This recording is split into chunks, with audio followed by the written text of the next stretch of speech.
Bonjour tout le monde. Bonjour, bonjour à tous. Qu'est-ce que ça fait plaisir de vous voir. En vrai. Vous êtes beaux. Vous êtes beaux et belles ce matin. J'arrive pas à voir votre beau sourire avec les masques, mais en tout cas, je vois vos yeux. Ils sont brillants, ils ont l'air heureux. Quel privilège d'être à nouveau réunis pour célébrer notre Dieu. Amen. Quel privilège immense. Alors je sais qu'il y a des gens qui sont restés chez eux, qui vont nous regarder là en direct, qui vont être avec nous, qui vont se joindre à nous, se joindre à ce culte. Amen. Les louanges, elles n'ont pas cessé de monter vers le ciel pendant tout le temps de ce confinement. Mais ce matin, c'est encore particulier parce qu'on va pouvoir unir nos voix pour faire monter une louange commune vers le ciel. Amen. Et on a vraiment une prière ce matin, c'est que notre louange puisse plaire à notre Dieu, puisse réjouir le cœur de notre Dieu, puisse être comme un parfum qui lui est agréable. Amen. Moi, j'aime chanter devant vous et avec vous. Alléluia, c'est un privilège immense de pouvoir être réunis. On veut vraiment honorer Dieu et bénir notre Dieu pour ces moments ce matin. Amen. Alors, on compte sur vous pour vraiment ouvrir vos bouches et chanter vraiment de tout votre cœur la louange, tout ce que vous ressentez au-dedans de vous, que vous puissiez l'exprimer devant Dieu ce matin. Amen. Est-ce qu'on peut se lever, si vous voulez, en tout cas, et vraiment chanter de tout votre cœur. Amen. Je veux entendre vos voix ce matin. Ça m'a manqué. Ça nous a manqué. Amen. Que Dieu vous bénisse et nous bénisse ensemble. Amen.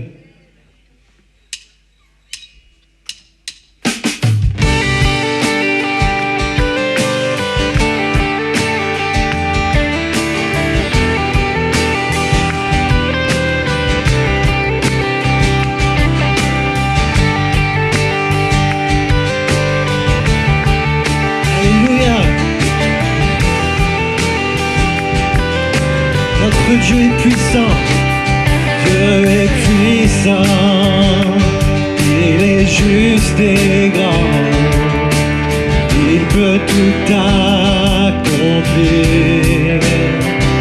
plus grand que nos pensées, plus grand que nos désirs, il a fait de grandes choses, élevé. Il a vaincu la mort,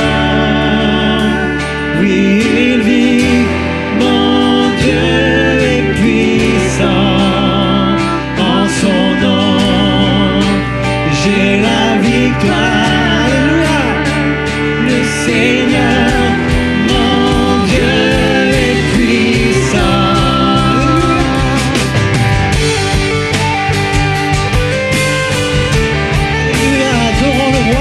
Le Seigneur des Seigneurs, Dieu vit en nous, Dieu vit en nous, il est parmi nous, il ouvre la voie,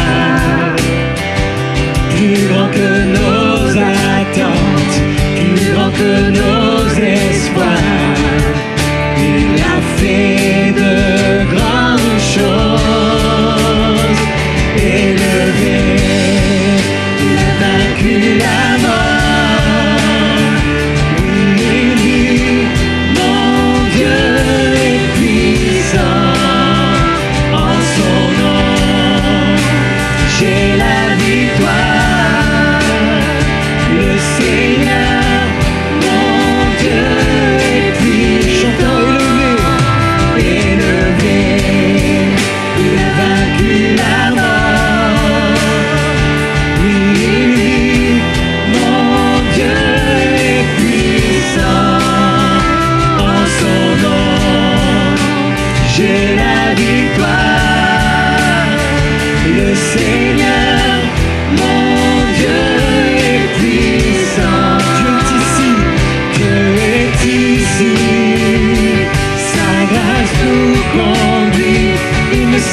Il nous tient dans sa main, il nous tient dans sa Dieu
Est-ce qu'on peut acclamer le roi des rois dans ce lieu? Est-ce qu'on peut faire monter vers lui nos louanges? Commençons à élever nos voix. Élevons nos voix, élevons nos prières vers le ciel ce matin. Alléluia, faisons trembler les murs de ce lieu par nos louanges. Alléluia, lancez une clameur, lancez une joyeuse clameur vers le ciel. Il est digne de nos louanges, il est puissant, il est glorieux. Alléluia, Seigneur, merci Jésus. Oh Seigneur, à toi soit toute la gloire, Seigneur Jésus, à toi soit toute la gloire, Seigneur. Alléluia, gloria Seigneur.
incontournable.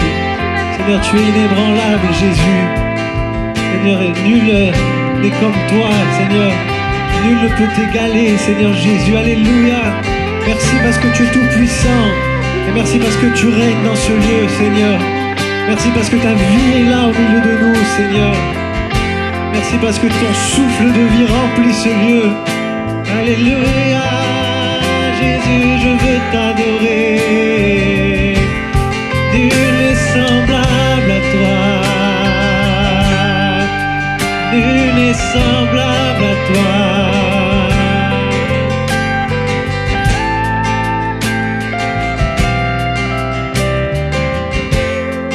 Alléluia. Chantons un chant nouveau ce matin, amen. Élevons nos voix vers le ciel. Élevons nos cœurs, ouvrons nos bouches vers le roi des rois, vers le Seigneur des seigneurs. Oh, alléluia. Je veux chanter un chant nouveau vers le roi des rois. Jésus, tu es souverain. Tu es magnifique, tu es magnifique, extraordinaire. Jésus, mon âme te loue, mon cœur te loue, ma vie te loue, Seigneur. J'ouvre ma bouche pour dire tes merveilles, pour chanter ta grandeur. J'ouvre mon cœur pour te laisser la place, Seigneur. Je veux chanter, je veux louer le roi des rois, le Seigneur des seigneurs. Je veux chanter, je veux louer le roi des rois qui règne dans ce lieu. Je veux chanter, je veux louer le roi des rois qui règne dans ce lieu. Alléluia. Oh, alléluia, Seigneur.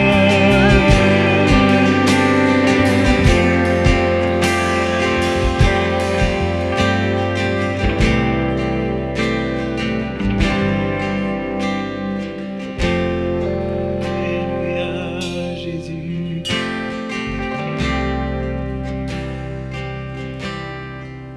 Alléluia, Jésus. Captivé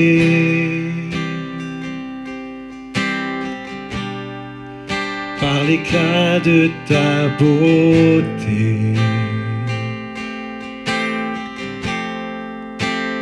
tout l'univers proclame ta grandeur. Alléluia, Seigneur, glorifié, glorifié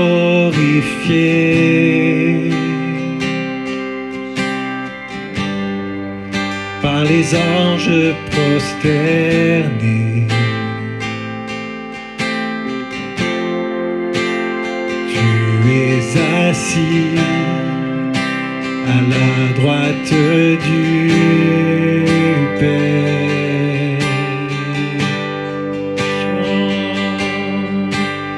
Jésus, merveilleux nom, qui est semblable à toi, oh Dieu.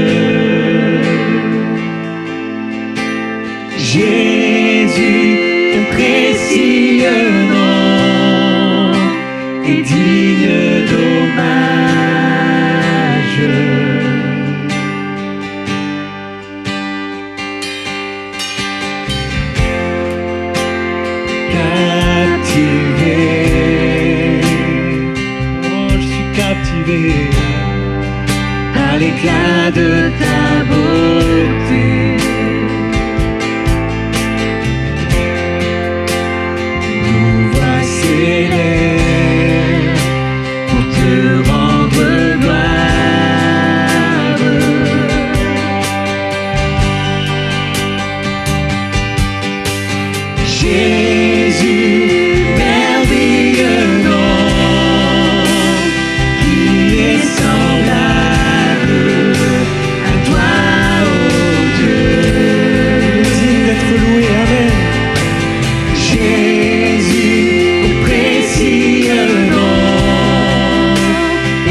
Jésus, merveilleux nom, qui est semblable à toi, ô Dieu. Alléluia, nul n'est semblable à toi. Jésus, précieux nom, et digne d'hommage. Chantons Jésus, merveilleux nom, tous ensemble, alléluia. Jésus, merveilleux nom, qui est semblable À toi, ô Dieu. Jésus, ton précieux nom est digne d'hommage. Alléluia. On va prendre le repas du Seigneur. Je vais inviter les frères à s'approcher. Restons vraiment en train de louer Dieu, en train d'adorer notre Dieu. Alléluia. Personne n'est semblable à toi, Jésus. Jésus, merveilleux nom, qui est semblable à toi, ô Dieu. Oh, alléluia. Jésus, ton précieux nom est digne d'hommage.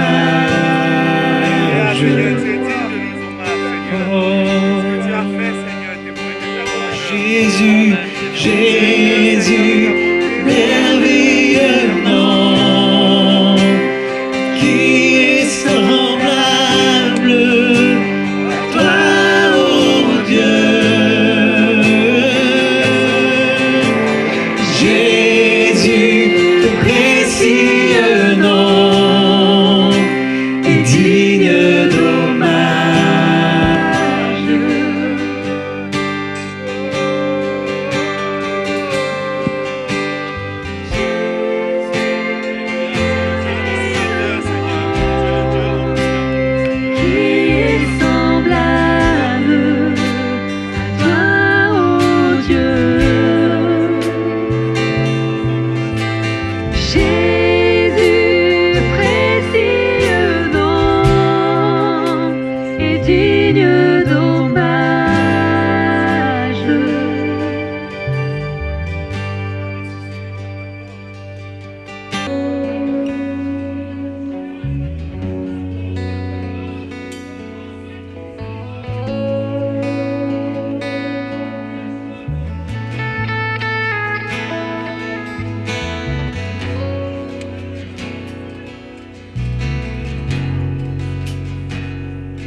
La splendeur du grand roi, vêtu de majesté, que tous se réjouissent, tous se réjouissent, entourés de lumière. L'obscurité s'enfuit et tremble à sa voix, tremble à sa voix. Combien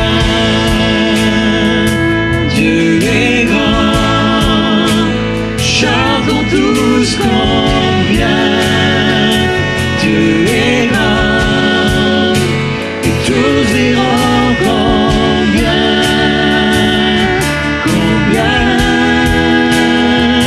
Dieu est grand.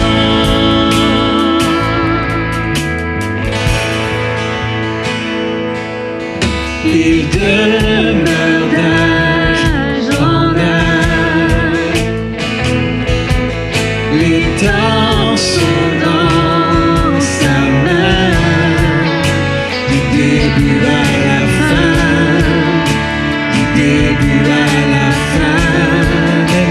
morceau dans sa main, Amen. Il est la Trinité, le Père, le Fils, l'Esprit, le lion et l'agneau, le lion et l'agneau. Alléluia, chantons ensemble. Chantons tous combien Dieu est grand, et tous verront combien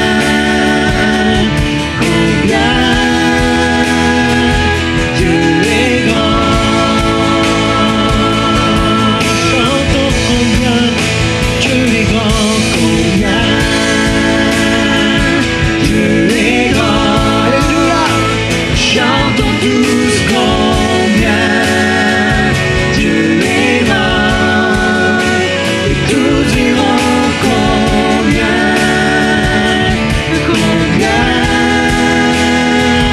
Dieu est grand.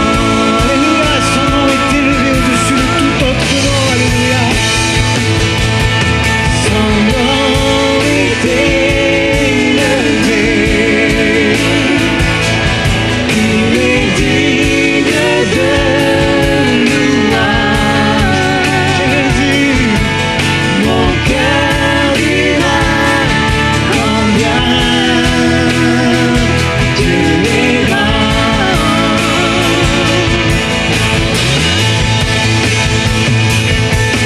Son nom est élevé.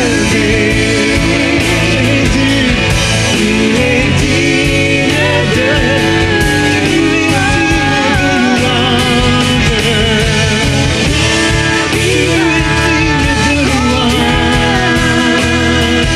Il est digne de louange. Seigneur, chantons combien Dieu est grand.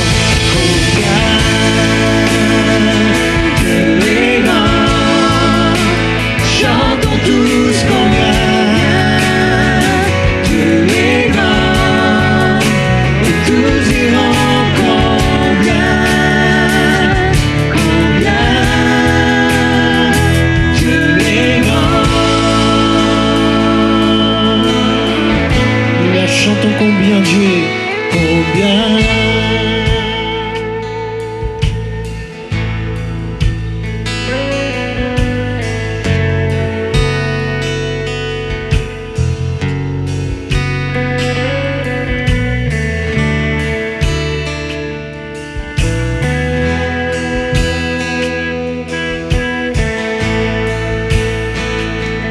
Et déclarons notre Dieu est grand, et nous voulons le voir dans ce lieu. Combien Dieu est grand, nous voulons le chanter car tu es grand, Seigneur. Voulons le déclarer. Jésus, montre-nous ta grandeur dans ce lieu ce matin. Seigneur, montre-nous ta puissance par des guérisons, par des signes, des prodiges et des miracles en ton nom. Montre-nous ta grandeur dans ce lieu, alléluia. Combien Dieu est grand. Chantons tous combien Dieu est grand, et tous verront combien Dieu est grand. Alléluia, son nom est élevé, alléluia. Son nom est élevé. Jésus, il est digne de louange. Mon cœur dira combien Dieu est grand.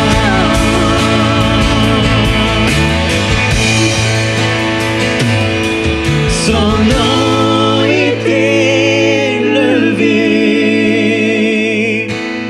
Il est digne de louange. Mon cœur dira combien Dieu est grand.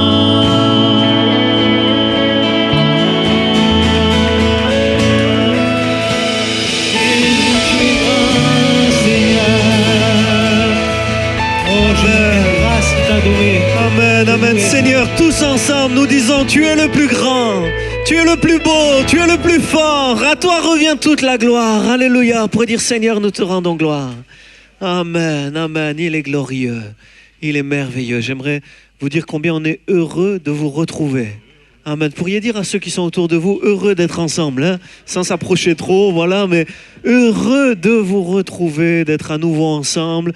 On fait comme on peut, dans des conditions pas simples en 2020, mais on est heureux d'être ensemble. Que le Seigneur vous bénisse tous abondamment avec vos familles dans ce mois de décembre. J'aimerais aussi dire un grand merci, un grand bravo. On a profité du confinement pour faire tomber des murs, agrandir la salle. On pourrait les applaudir, tous ceux qui ont travaillé.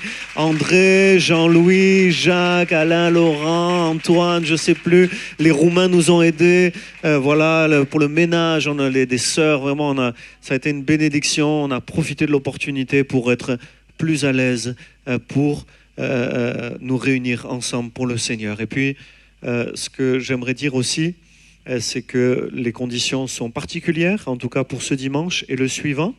Jusqu'au 15 décembre, on nous demande donc de ne pas s'asseoir sur une rangée sur deux et de laisser à côté de chaque personne ou de chaque groupe de personnes. Quand vous êtes en famille ou que, quand vous êtes en famille, il n'y a pas de problème, vous vous mettez à côté. Mais sinon, 2 chaises entre chaque personne ou groupe de personnes.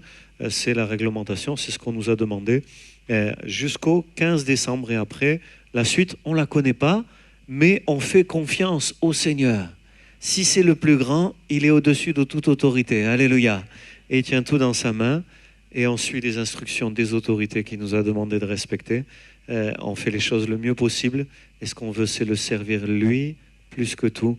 Maintenant, soyons bien attentifs à la parole de Dieu que Alain va nous apporter.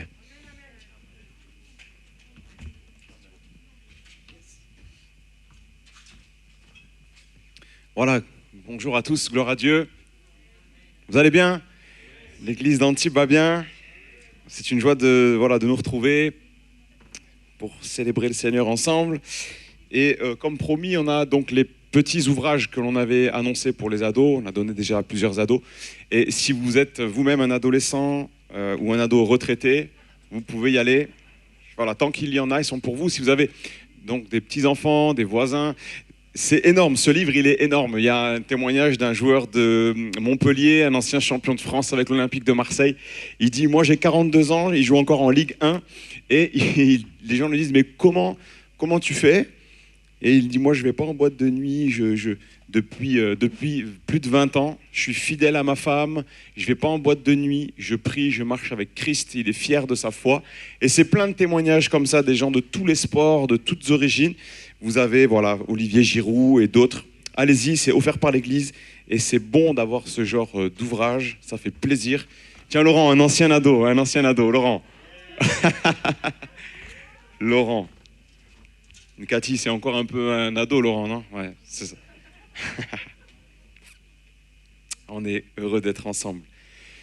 Le titre du message de ce matin, c'est « Je bâtirai mon Église ».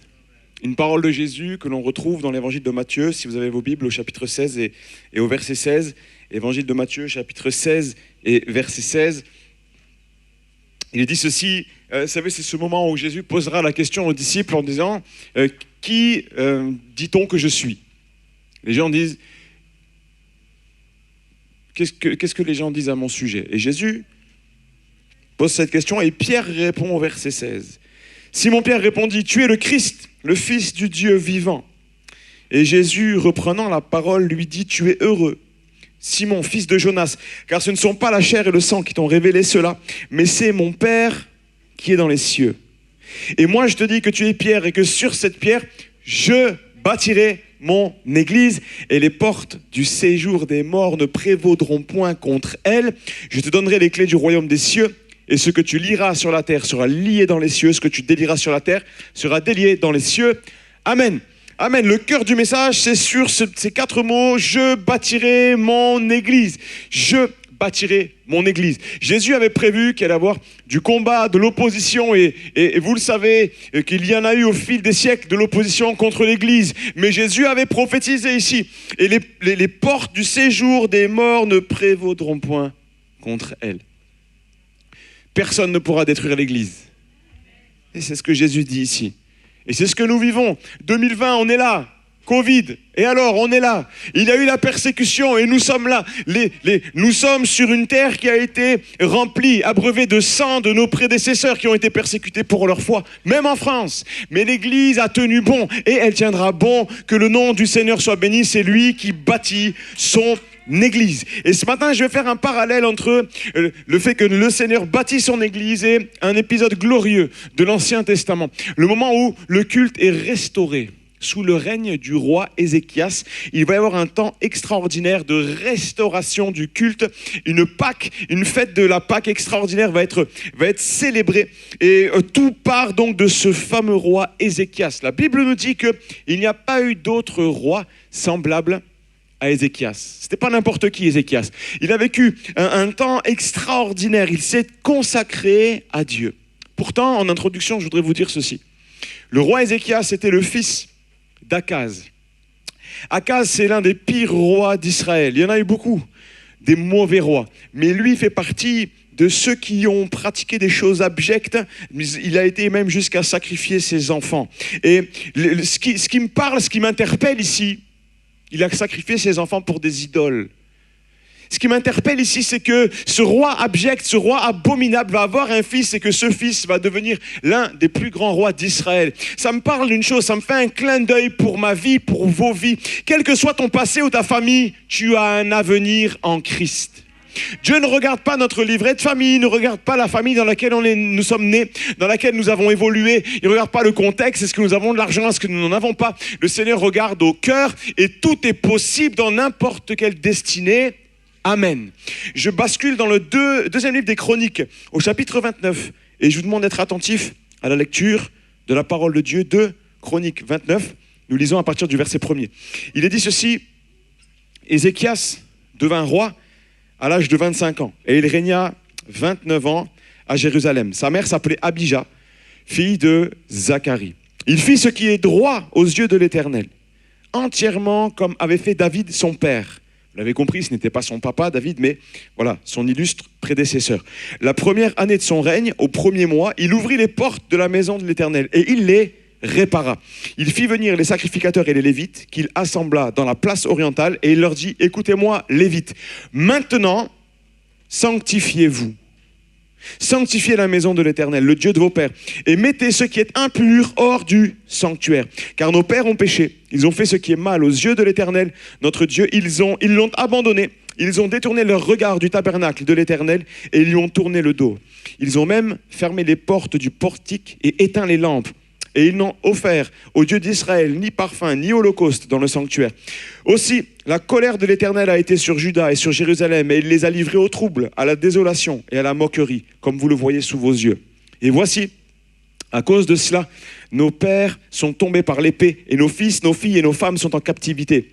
J'ai donc l'intention de faire alliance avec l'Éternel. Ce n'est pas un programme politique qui va sauver la situation, mais c'est une alliance avec l'Éternel, le Dieu d'Israël, pour que son ardente colère se détourne de nous. Maintenant, mes fils, cessez d'être négligents, car vous avez été choisis par l'Éternel pour vous tenir à son service devant lui, pour être ses serviteurs et pour lui offrir des parfums. Et au verset 16, nous lisons, « Les sacrificateurs entrèrent à l'intérieur de la maison de l'Éternel pour la purifier. » Verset 17, ils commencèrent les purifications le premier jour du premier mois et le 8e jour du mois, ils entrèrent dans le portique de l'Éternel. Ils mirent 8 jours à purifier la maison de l'Éternel. Le 16e jour du premier mois, ils avaient achevé. Amen. Amen. Beaucoup de choses à dire ici. Nous sommes dans un contexte très particulier, comme je l'ai dit. C'était l'abomination qui régnait sous le règne du roi Akaz. Ézéchias arrive. Le peuple de Dieu est coupé en deux. Il y a le royaume d'Israël, le royaume de Juda, et depuis des années, il ne s'est rien passé de commun, surtout en l'honneur de l'Éternel. Et lui, le roi Ézéchias, il va réussir une prouesse, il va unir les tribus autour du culte en l'honneur de l'Éternel. Il va réparer les portes, il va les ouvrir. Elles avaient été fermées et les lumières éteintes. Et mes amis, le titre du message, c'est « Je bâtirai mon église ». Écoutez bien. Je bâtirai mon église. L'église, c'est nous. de manière collective, mais c'est aussi nous de manière individuelle. Ainsi, nous sommes tous des petites églises ambulantes, si j'ose m'exprimer ainsi. Nous sommes tous des petites églises dont les portes doivent rester ouvertes et les lumières allumées. Les lumières allumées, alléluia. Jésus est la lumière du monde, mais il a allumé dans nos cœurs un feu, mes amis, qui doit briller, qui doit éclairer les amis qui sont dans les ténèbres. L'Église a encore un message au XXIe siècle, un message de foi, un message d'espoir, un message pour l'éternité, alléluia. Notre espérance n'est pas ici-bas seulement, elle est aussi pour l'éternité. Alléluia, les portes sont ouvertes et elles sont réparées et les lumières sont allumées. Vous êtes avec moi? Et là, il y a tout un travail de nettoyage qui va prendre 7 jours, oui c'est ça, 8 jours. 8 jours de nettoyage. 8 jours de purification du temple. On peut imaginer tout ce qu'il y avait comme impureté, comme infamie qui s'était déroulé à l'intérieur. Mais ils vont y aller, ils vont se retrousser les manches et ils vont purifier le lieu saint. Et mes amis, des fois dans nos vies, dans nos propres cœurs, il y a des temps de purification. Dieu nous appelle à des temps de purification, des temps où ce qui était devenu une pratique que nous jugions passable, eh bien non, le Seigneur nous montre que ça maintenant, cela doit être terminé. Ce qui est impur doit être mis dehors. Je bâtirai mon église. Le Seigneur bâtit son église avec des pierres vivantes saines. Des pierres vivantes saines. Ça ne veut pas dire que nous devons être parfaits. Mais lorsque le péché rentre, lorsque le péché souille, eh bien nous devons demander pardon, nous humilier devant le Seigneur pour qu'il purifie. Amen. Si nous confessons nos péchés à Dieu, il est fidèle et juste pour nous pardonner et nous purifier de toute iniquité. 1 Jean 1, 9. Sanctifiez-vous. Le roi Ézéchias va les encourager à une dynamique de sanctification. Que la sainteté soit plus présente en nous. Plus de toi, Seigneur, et ça doit être notre prière aujourd'hui encore en 2020. Seigneur, plus de toi en moi.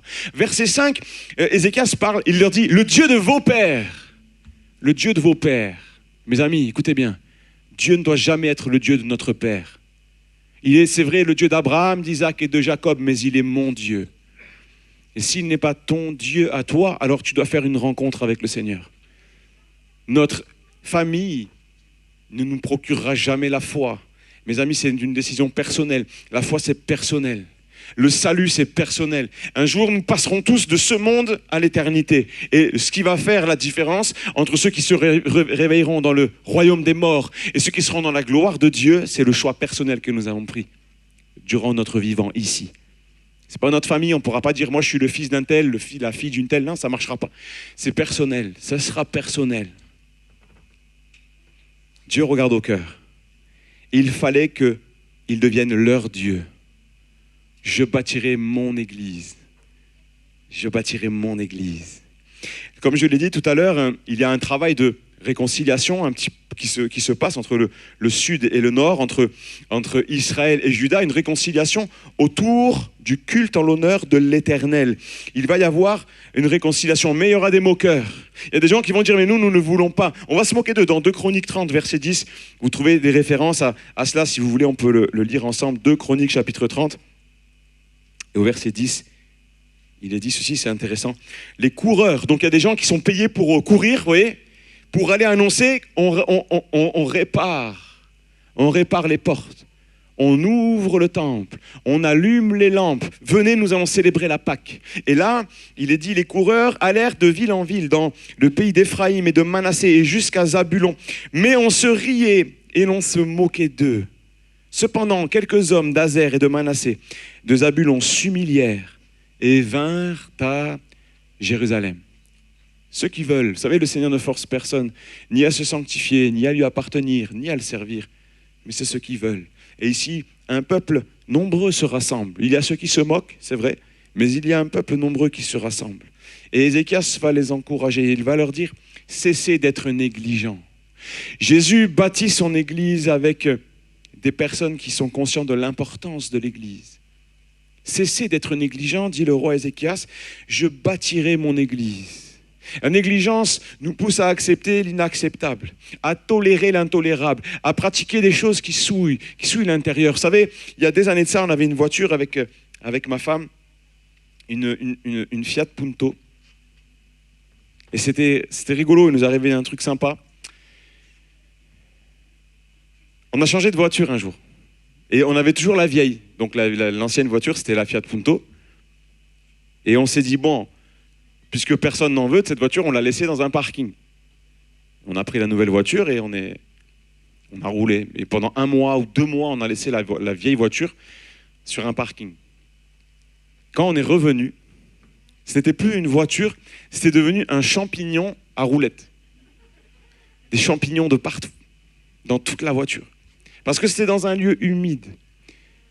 Et les personnes qui les avaient amenés, les champignons, vous voyez, on n'avait pas ouvert la portière de force et mis des champignons dedans.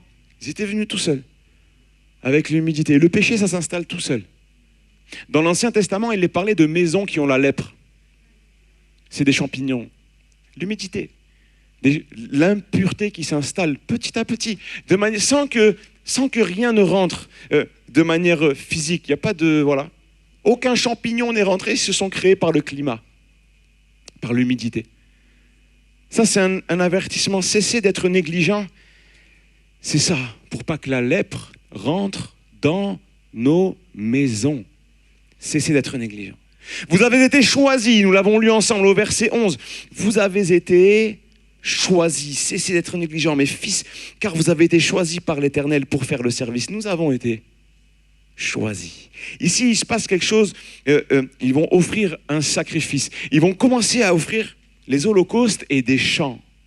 Ils vont chanter en l'honneur de l'Éternel. Ça faisait des années qu'il n'y avait pas eu de musique pour Dieu. Et Dieu veut qu'on l'honore par les chants et par la musique. Et c'est ce qui va se passer, il va y avoir une restauration. Et c'est un rôle très important qu'ont nos amis musiciens. Les chantres ici ne font pas que faire vibrer des cordes. Ils amènent à notre Dieu un sacrifice de louange. Et ils nous amènent avec eux dans la louange. Nous sommes ensemble, quand nous louons le Seigneur, dans ce qui procure de la joie à notre Père, la louange et l'adoration. Amen, vous avez été choisis pour offrir un sacrifice, amen. Offrir un holocauste et des chants. Et puis, quelques lignes après, 2 Chroniques 31, les gens arrivent avec du blé, du mou, de l'huile et du miel. Le meilleur de ce qu'on pouvait trouver, du blé, de l'huile, du mou et du miel, pour offrir au Seigneur. Et le terrain sur lequel ils se trouvaient, écoutez bien, le terrain sur lequel ils sont dans le temple. Des années avant, le roi David avait acheté le terrain. Et l'homme qui lui vend, il lui dit, tiens, je te le donne. Et David dit, non, je ne veux pas que tu me le donnes. Moi, je veux payer pour ce terrain parce que je ne veux pas offrir à l'Éternel un sacrifice qui ne me coûte rien. Mes amis, la vie chrétienne, ça coûte. Et ça coûte quoi? Ça nous coûte nous. Nous voulons nous offrir au Seigneur. Nous voulons mourir à nous-mêmes, faire mourir ce qui n'est pas bon en nous, faire mourir le péché. Et vous savez, quand on offre notre vie au Seigneur, lorsqu'on lui dit « Seigneur, prends ma vie, fais mourir ce qui n'est pas bon en moi », le Seigneur nous donne cette vie nouvelle. Et j'invite tous ceux qui sont là en train de s'approcher du Seigneur, n'aie pas peur. La vie que tu vas acquérir est bien supérieure à ce que tu vas abandonner, à ce que tu vas délaisser, même à une vie de confort, même à une vie qui, aux yeux des gens, peut te paraître bien prestigieuse. Il vaut mieux les richesses du royaume de Dieu que celles d'en bas. Amen. Amen. Je continue. Et on voit tout le peuple qui vient se prosterner. J'aime ça, ce texte-là, parce qu'il est précis. Et il nous montre que les gens viennent. Verset 26. Les Lévites prirent place avec les instruments de David et les sacrificateurs avec les trompettes. Ézéchias ordonna d'offrir l'holocauste. Et au moment où commença l'holocauste, on commença aussi le chant de l'Éternel. Et au son de la trompette, toute l'assemblée se prosterna au verset 28. Et on chanta le cantique et on sonna des trompettes. Et le tout jusqu'à ce que l'holocauste fût achevé. Ça a duré longtemps.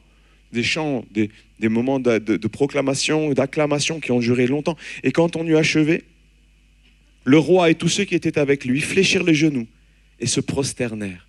Puis le roi Ézéchias et les chefs dirent aux Lévites de célébrer l'Éternel avec les paroles de David et du prophète Asaph. Et ils le célébrèrent, écoutez bien, avec des transports de joie, et ils s'inclinèrent et se prosternèrent. Quand on célèbre Dieu, il y a de la joie. Dans l'église de Jésus-Christ, mes amis, il y a de la joie. Normalement, vous aurez dû vous lever et faire « Yeah !» Mais c'est pas grave, on va le refaire tout à l'heure. La joie, c'est un des fruits de l'esprit, vous le savez. La joie, c'est un des fruits de l'esprit, l'amour, la paix, la joie. La joie, c'est un fruit de l'esprit. Ça veut dire quoi? Ça veut dire quand tu es au summum de la chrétienté, au summum de ce que Dieu veut pour toi, tu vas être plein de joie. Si tu n'as pas la joie, c'est que tu n'es pas rempli du Saint-Esprit. Si tu n'as pas la joie en toi, si la joie de Dieu n'est pas en toi, tu peux me dire ce que tu veux, c'est que tu n'es pas rempli du Saint-Esprit. Parce que quelqu'un qui est rempli du Saint-Esprit, il porte les fruits de l'Esprit en lui. Et certains, ils disent le fruit de l'Esprit, qui est toutes ces facettes en même temps qui se développent dans le cœur de l'homme, mais dans ces facettes, il y a la joie. Alors si tu manques de joie, tu n'es pas dans le péché, demande-la lui. Il est dit, la joie du Seigneur sera votre force. Seigneur, moi j'ai besoin de cette joie. J'ai besoin de cette joie. Dans 2 Corinthiens chapitre 13, il dit, soyez dans la joie et perfectionnez-vous. C'est un ordre. Soyez dans la joie, perfectionnez-vous. Ça veut dire, c'est corrélé. Celui qui veut se perfectionner, il a besoin de plus de joie, pour plus de force. Alléluia. Les paroles de David. Et il y a des transports de joie. Alléluia. Des transports de joie. L'église n'est pas un lieu austère, c'est un lieu de vie. Ce n'est pas un lieu amer, c'est un lieu de joie, un lieu de foi, un lieu d'espoir, un lieu de courage, un lieu d'encouragement, d'enthousiasme. La joie du Seigneur est ma force. Il vit en moi. Si je n'ai pas cette force, c'est qu'il manque quelque chose. Je suis déconnecté. Ce n'est pas possible qu'un chrétien qui connaît le Seigneur soit éteint. Si tu es éteint, c'est que dans les portes, quand on rentre dans le temple, la lumière, elle est éteinte. Retrouve ta flamme, mon frère, ma soeur. Retrouve ta flamme. Retrouve ta flamme au pied du Christ. Ne te laisse pas éteindre par la vie. Il est dit ceci au verset 36. Ézéchias et tout le peuple se réjouirent de ce que Dieu avait bien disposé. Le peuple, ils sont même surpris. Ça se passe bien, vous voyez. Ils pensaient qu'il allait y avoir des rebelles. Des gens qui allaient dire, ah non, nous on ne veut pas offrir au Seigneur, etc. Mais il est dit, ils se réjouissent de ce que Dieu avait bien disposé le peuple, car la chose se fit subitement. Tout à coup, comme tout à coup, ça s'est fait subitement, c'est arrivé. C'était le chaos sous le roi Akaz, et d'un coup, les gens se retrouvent sous le roi Ézéchias, et c'est la gloire de Dieu qui revient. Mais comment? C'est possible que ça revienne. Après tout ce qui s'est passé, après tout ce qu'il y a eu comme erreur, tout le péché qui a abondé. Oui, là où le péché abonde, la grâce de Dieu, l'amour de Dieu surabonde. Alléluia. Et tout à coup, les tout à coup de Dieu, mes amis, ça c'est un message aussi qu'on peut faire. Les tout à coup de Dieu ici, subitement, d'un coup, Dieu change. Il arrête le tsunami du péché et il met sa justice, son amour. Et dans le cœur du peuple de Dieu, eh bien, revient la foi, revient l'amour pour son Dieu, la soumission, le zèle de la maison de Dieu revient. On est de nouveau heureux. Les gens, ils ressentent de la joie. Il dit des transports de joie. Alors qu'on fait le culte en l'honneur de l'Éternel. On tue des animaux, on les offre à Dieu. Les gens honorent le Seigneur, ils chantent, ils sont heureux. Il y a quelque chose de divin qui prend place subitement.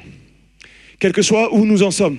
Subitement, tout à coup, quand il veut, comme il veut, où il veut, le Seigneur peut changer subitement les temps, les circonstances de nos vies, de notre église, de notre cœur, dans nos pensées. Alléluia. Il peut tout bouleverser. Il est tout puissant. Amen. Amen. Je termine sur ce point-là. Il y a eu un effet de contamination, mais de contamination divine. Les Lévites et les sacrificateurs ont fait les sacrifices. Et puis, ils ont été contagieux envers tout le peuple. Il y a eu comme un effet bénéfique. Ce n'était pas que les Lévites et les sacrificateurs qui ont loué Dieu. Tous les gens qui ont été invités ont été contaminés. Il y avait de la joie dans le cœur des sacrificateurs et des Lévites. Et le peuple tout entier a été invité dans cette joie. Et il y a eu comme une reconversion du peuple. Une reconsécration pour le Seigneur. Et mes amis, nous devons être de ceux qui influencent en bien notre génération. Et même dans l'église, des frères et des sœurs qui se sont peut-être éteints, nous ne devons pas les juger, nous devons les aimer. Ce qui s'est passé au niveau historique est assez intéressant dans ce texte-là, puisque au moment où on répare le temple, il y a des problèmes qui arrivent. Il y a des ennemis qui arrivent. Et on répare le temple, et il y a les ennemis qui entourent le peuple, et Ézéchias commence à se poser les questions, comment allons-nous faire? Il y a tout des chapitres entiers qui en parlent dans le livre des rois, mais dans Chroniques, c'est succinct, c'est résumé. Et c'est très intéressant, écoutez-moi. Quand on revient à Dieu, quand il y a un réveil spirituel dans nos cœurs, eh bien oui, il va y avoir des embûches, oui, il va y avoir des embrouilles, oui, il va y avoir des ennemis, mais c'est là qu'il faut tenir, c'est là qu'il faut serrer les dents, s'accrocher coûte que coûte. Parce qu'on rentre dans le monde spirituel. Quand tu rentres dans le monde spirituel, que tu te donnes au Christ, eh bien, tu fais partie de l'armée de Dieu. Et en tant que combattant de l'armée de Dieu, tu vas avoir des nouveaux ennemis. Ceux qui n'étaient pas tes ennemis avant, eh bien oui, maintenant ils deviennent tes ennemis parce que tu es un enfant de Dieu. Et en tant qu'enfant de Dieu, dans cette guerre spirituelle, nous ne devons pas avoir peur. C'est ce qui se passe dans 2 Chroniques 32, verset 4. Écoutez bien. Une foule de gens se rassemblèrent. Ils bouchèrent toutes les sources et les ruisseaux qui coulent au milieu de la contrée. Pourquoi les rois d'Assyrie, donc les rois d'Assyrie arrivent autour de Jérusalem, autour du territoire d'Israël. Il est dit, pourquoi est-ce qu'ils auraient de l'eau? Alors ils bouchent les sources, ok? Ils bouchent les sources. Ézéchias prit courage, il reconstruisit la muraille qui était en ruine et l'éleva jusqu'au tour. Il bâtit un autre mur en dehors, il fortifia Milo dans la cité de David et prépara une quantité d'armes et de boucliers. Il voulait que tous les gens soient armés. Et l'Église est faite de gens qui doivent être armés. Nous devons être armés avec la parole de Dieu. Nous ne devons pas être la fleur au fusil avec des chamallows. Nous devons être armés, mes amis. La parole de Dieu est une arme et nous devons apprendre à nous en servir dans les temps que nous vivons pour défendre notre foi, pour témoigner de notre foi, pour encourager, pour apaiser. Comment on va encourager les gens si on ne connaît pas les textes bibliques? Ézéchias prit courage. Au verset 6, il donna des chefs militaires au peuple et il réunit auprès de lui sur la place et sur la porte de la ville et s'adressant à leur cœur. Mes amis, l'évangile, ça parle à notre cœur. S'adressant à leur cœur. Le message de Dieu, il parle à ton cœur et il leur dit ceci. Fortifiez-vous. Ayez du courage. Maintenant, je termine. Je veux terminer ce message en recentrant notre attention sur Jésus. Dans Matthieu 16, il parle à l'apôtre Pierre et il lui dit au verset 19, « Je te donnerai les clés du royaume des cieux. Ce que tu lieras, du verbe lier, ce que tu lieras sur la terre sera lié dans les cieux. Et ce que tu délieras sera délié dans les cieux. » On pourrait croire que Jésus parle uniquement à l'apôtre Pierre. Jésus parle à l'Église. Vous voulez une preuve scripturaire? Parce qu'on est à Antibes et qu'à Antibes, on aime bien être carré sur les Écritures et c'est très, très, très bien. Écoutez bien. Un chapitre et demi après, Matthieu 18, 18, donc il dit, « Je vous le dis en vérité, tout ce que vous lirez sera lié dans le ciel. Tout ce que vous délirez sur la terre sera délié dans le ciel. » Il avait dit, je te donne les clés du royaume des cieux à Pierre, ce que tu liras sur la terre. Et après, il dit, ce que vous lirez. Il y a un pouvoir, une autorité spirituelle que Jésus donne à son peuple, à ses disciples, une autorité spirituelle. Et au verset 19, je vous le dis encore que si 2 d'entre vous s'accordent sur la terre pour demander une chose quelconque, elle leur sera accordée par mon Père qui est dans les cieux. Car là où 2 ou 3, l'Église, car là où 2 ou 3 sont assemblés en mon nom, je suis au milieu d'eux. Jésus promet ici. On pourrait faire une étude sur lier, délier, etc. Mais ce qui est sûr et en résumé de ce verset-là, c'est que nos prières, elles ont un impact dans le monde spirituel. Elles ont un impact dans le monde spirituel. Ce qui était impossible devient possible dans la prière. Là où les pronostics des hommes avaient annoncé le malheur, notre Seigneur peut faire une intervention. Tout à coup, et tout changer. Alléluia, soyons dans cette dynamique de foi. Ce que nous proclamons dans la prière, mes amis, ce ne sont pas des paroles vaines. Je vais inviter les musiciens et je vais conclure avec un dernier point. Lorsqu'on lit le texte, dans 2 Chroniques au chapitre 30, c'est intéressant d'aller jusqu'au bout de cette méditation. Écoutez bien. Il est dit ceci, après cette victoire, si je résume, il y a eu une victoire spirituelle qui a eu un impact direct sur la guerre. Un impact spirituel, une bénédiction, un retour, rétablissement du culte qui va avoir un impact militaire. Et puis, il va y avoir un troisième paramètre qui va rentrer en compte et qui aura une portée éternelle. Écoutez bien. Ce paramètre, c'est la bénédiction. La bénédiction de Dieu va s'installer, elle va descendre ici. De manière invisible, parce que la bénédiction, c'est pas de l'émotion, c'est pas de la matière, c'est pas de l'argent. La bénédiction, c'est quelque chose que Dieu envoie. Écoutez bien, écoutez bien. Au verset 27, il est dit ceci, les sacrificateurs et les lévites se levèrent et bénirent le peuple. Et leur voix fut entendue. Ça, c'est la mécanique spirituelle. Tu veux comprendre ce que c'est la bénédiction? Écoute ça. leur voix fut entendue et leur prière parvint jusqu'aux cieux dans la sainte demeure de l'Éternel. Je répète ce verset. Les sacrificateurs et les Lévites se levèrent et bénirent le peuple. Ils bénirent le peuple avec leur bouche. Ils ont proclamé des paroles de bénédiction sur le peuple qui était en face d'eux. Et leur voix fut entendue. Lorsque tu bénis, mon frère, ma sœur, lorsque tu bénis quelqu'un, oui, il y a une portée spirituelle. La prière monte jusqu'au ciel. La Bible dit, il monte jusqu'aux cieux et jusqu'à la sainte demeure de l'Éternel. Ce fut un moment clé qui les prépara aux guerres futures, aux combats intérieurs. Et mes amis, dans l'église de Jésus-Christ en 2020, bientôt 2021, nous aussi, nous avons droit à la bénédiction. Et ce matin, je vais juste... Voilà, on est trois pasteurs. Je ne crois pas que Patrick Salafranc soit là. S'il y a Jean-Paul Zolesio dans les parages, Daniel Agostinelli, je ne sais pas s'il est là. Il y a Sylvain qui est là. Voilà, les anciens, venez avec nous. On va juste prier pour l'église. On va bénir l'église dans le nom de Jésus. On a l'autorité spirituelle pour te bénir, mon frère, ma sœur, ce matin. C'est pas parce que nous sommes super forts, mais Dieu a choisi des hommes. Il a mis à part des hommes. Il a mis à part des femmes, alléluia, pour l'œuvre de Dieu. Et ce matin, on va vous bénir dans le nom de Jésus.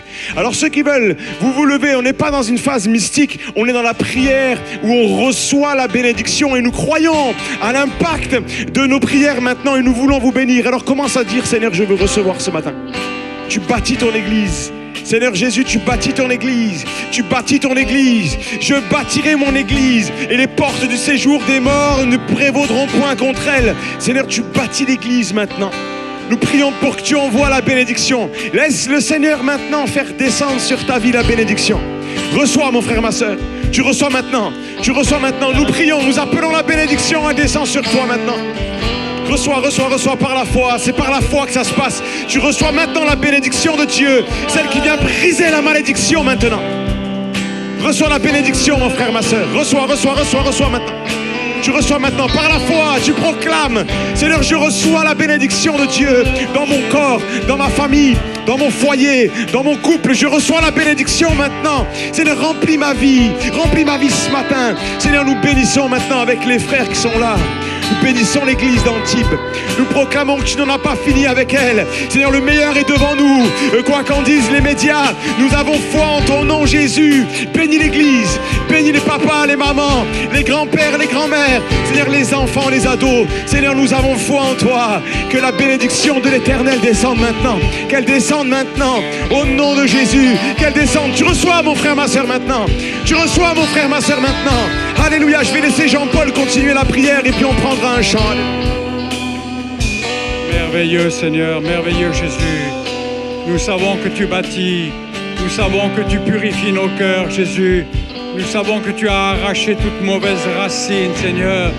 Nous savons que tu as répandu ta grâce et ton amour.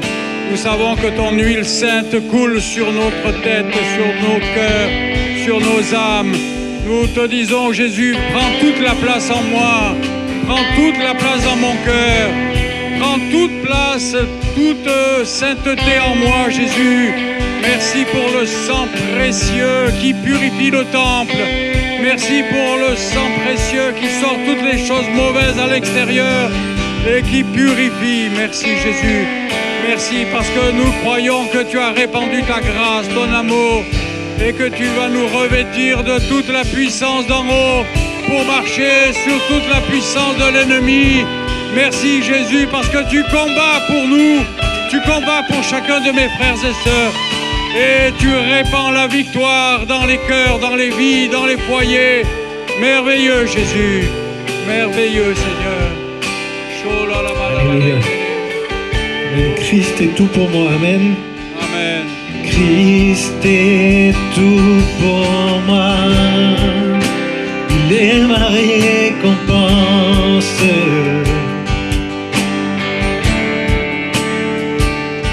Car il n'y a rien dans ce monde qui puisse me satisfaire. Merveilleux Jésus. Même dans l'épreuve, mon âme chante, oui, pour tout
la joie de mon salut.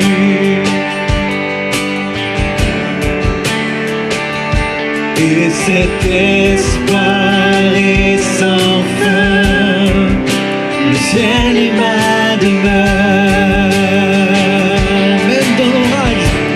Même dans l'orage, mon âme chante, Jésus est là. À Dieu soit la gloire. Christ seul me suffit. Christ seul me suffit. Tout ce dont j'ai besoin est en toi. Tout ce dont j'ai besoin, Christ seul me suffit. Christ seul me suffit. Tout ce dont j'ai besoin est en toi. Tout ce dont j'ai besoin.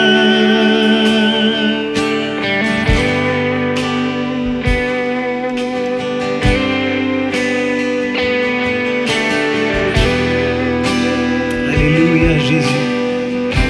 Seigneur, tu es tellement suffisant pour chacun d'entre nous, Seigneur. Alléluia.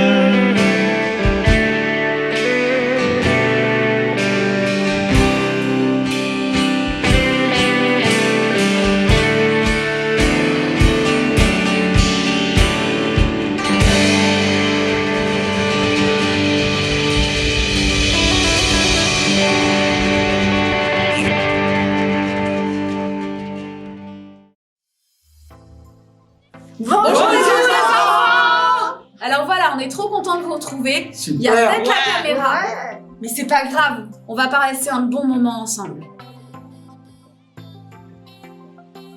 Salut les enfants! Voilà, avec moi, on parlera d'un thème un peu délicat, mais toujours d'actualité. Vous savez, nous sommes en confinement, nous sommes fermés à la maison. Quelqu'un va travailler. Et nous, on voudrait vous parler un peu de la thématique du rejet, qui veut dire être mis à part, des côtés, être un peu séparé. Et voilà, déjà, je vous montre une image. Beaucoup d'entre nous vivent ou ont vécu cette situation où, à l'école avec tes amis, pendant un instant, tu te sens mis à part. Peut-être pendant des jeux, peut-être en classe durant des leçons. Et voilà, tu te sens séparé, tu te sens un peu mis de côté. Certains aussi, même nous aussi les grands, on les a vécus en famille. Dans un angle, tu te sens un peu froissé lorsque papa et maman sont en train de se crier dessus. Et c'est une situation un peu difficile, mais il y en a d'autres cas, comme celui, certains peuvent se retrouver dehors, en rejet, et se mettre à pleurer, dehors, sous la pluie, avec un visage très triste. Et nous savons, c'est pas facile, ou bien certains cas, dans un coin retiré, tu te mets dans ton coin retiré et tu pleures. Les genoux grippés et tu pleures, tu as mal, la douleur est forte. Et cette situation est seulement du rejet. Tu te sens rejeté, comme timbré, rejeté. Alors, vous avez entendu Carole vous parler de rejet. Il faut que vous sachiez que le rejet, ce n'est pas notre identité. Il y en a qui vivent le rejet dans notre société, dans notre monde, mais il faut que vous sachiez aussi que même dans la Bible, il y en a qui ont vécu le rejet. Et par exemple, Joseph, je vais vous raconter son histoire. Ça se trouve dans Genèse 37, versets 1 à 36. Joseph, c'est un jeune homme qui était d'une famille nombreuse. C'était le chouchou de son père Jacob. Du coup, ses frères, ils étaient tous jaloux. Alors Joseph, il était souvent seul, mis à part. En plus, il arrivait à Joseph de faire des rêves un peu spéciaux. En réalité, c'était Dieu qui lui parlait de son avenir. Un jour, alors que les frères de Joseph partirent loin pour faire manger les troupeaux, Jacob demanda à Joseph d'aller voir ses frères pour voir s'ils allaient bien. Joseph retrouva ses frères qui ont profité qu'il soit loin de la maison. Ils l'attrapèrent, le jetèrent dans un puits. Ils voulaient d'abord le tuer, puis ils décidèrent de le vendre pour 20 pièces d'argent à des marchands qui allaient en Égypte. Quand les frères rentrèrent chez eux, ils mentirent à leur père en disant « Joseph est mort !» Jacob fut très triste. Joseph arriva en Égypte et fut vendu à un homme qui travaillait pour Pharaon. Il s'appelait Potiphar. Vous voulez connaître la suite de l'histoire alors? Je vous conseille d'aller lire ou relire l'histoire de Joseph. Ça se trouve dans Genèse 37 à 47 et vous verrez comment Dieu fut toujours, tous les jours avec Joseph. C'était difficile pour Joseph qui était rejeté par ses frères, puis vendu à des marchands. Joseph aurait pu être découragé, mais Joseph est resté honnête. Il travaillait bien partout où il allait. Il était surtout fidèle à Dieu. Dieu l'a gardé, il en fit un homme très important.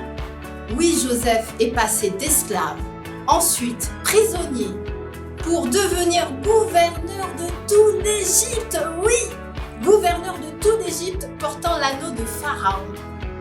Et en plus, ça lui a permis de sauver sa famille de la famine et toute l'Égypte. Alors lis et relis cette histoire, tu verras que Dieu est capable, qui veut agir pour t'aider dans ta solitude, quoi qu'il t'arrive si tu te confies en Jésus. Il sera toujours ton berger et tu ne manqueras jamais de rien.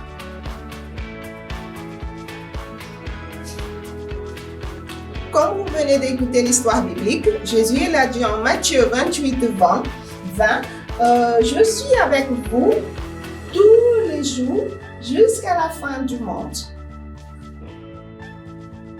Alors, comme on a pu le voir avec Carole et Barbara, c'est vrai que parfois les situations elles peuvent être difficiles. Tu peux vivre des choses difficiles dans ta vie. Comme aussi on l'a vu dans la Bible, comme Joseph. Il y a plein d'autres histoires qu'on peut retrouver dans la Bible où des enfants de ton âge aussi ont vécu des situations difficiles. Mais à ce moment-là, confie-toi en Dieu. Confie-toi en Dieu, fais-lui confiance, il est à tes côtés à chaque instant. Même quand tes amis te laissent, même quand tes parents sont trop occupés, même quand tes frères et sœurs sont en colère contre toi. Parfois, tu as l'impression que personne ne te comprend. Tu ressens vraiment ce sentiment de solitude, même avec plein de monde autour de toi. Mais sache que Dieu, lui, ne t'oublie jamais. Tu es son enfant bien-aimé. Ton identité, elle est en lui. C'est ta solution. Il t'aime et ne t'abandonne jamais. On aimerait pour finir prier pour toi qui est de l'autre côté de l'écran et te dire que l'on t'aime, que l'on pense à toi, à ta famille, que Dieu est présent dans ta vie et si maintenant tu veux te joindre à moi pour prier, Dieu, nous voulons que tu poses ta main sur chacun d'entre nous et que tu viennes nous bénir au nom de Jésus.